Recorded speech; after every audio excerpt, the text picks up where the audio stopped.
Halo teman-teman, setiap bangun pagi selalu ada aja gebrakannya gitu ya. Nah ini kabel terbaru banyak banget yang DM dan juga komen ngasih tahu tentang KPU. Jadi di mana capres dan cawapres itu nggak boleh dibuka data-data pribadinya gitu ya. Nah sebelum aku merekam video ini, yang pasti aku juga udah konsultasi dulu sama teman-temanku yang memang ahli di bidang hukum karena aku bukan ahli di bidang hukum.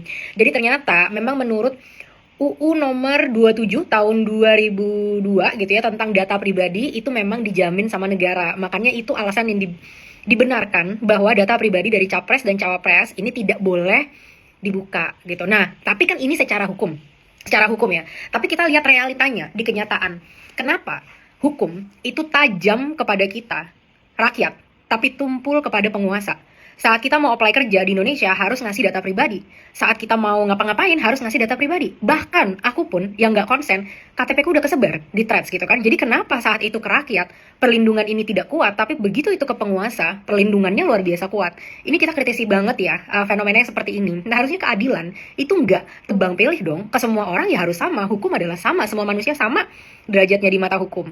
Nah apalagi ngelihat konteks teman-teman, di mana nih ya sampai saat ini, kan aku kan ceritanya dituduh ternak Mulyono gitu ya, sampai saat ini masalah ijazah itu dibahas terus gitu. Padahal aku nggak tahu itu korelasinya apa terhadap kemajuan gitu ke depannya. Tapi ada beberapa teman-teman yang percaya kalau masalah ijazah ini penting banget gitu. Nah harusnya melihat konteks itu, KPU bisa lebih bijak dalam ngelihat bahwa lihat nih, masyarakat itu gampang dipecah belah sama hal-hal kayak gini. Jadi seharusnya gimana caranya kita kasih transparansi sebesar-besarnya biar masyarakat bisa fokus menjalankan fungsinya, bisa berpartisipasi aktif dalam demokrasi, dan tidak ada jadinya malah perpecahan pecah belah gitu. Karena dari tuntutan 17+8 kita selalu minta adanya transparansi teman-teman. Dari mulai transparansi anggaran, transparansi dari setiap kebijakan nanti di kementerian, di BUMN dan lain sebagainya, kita mau transparansi dari anggaran-anggaran mereka karena kita udah capek dan muak dengan adanya korupsi gitu. Tapi kok ini bukannya malah menjunjung transparansi, malah menutupi yang udah tahu, itu akhirnya jadi polemik di masyarakat.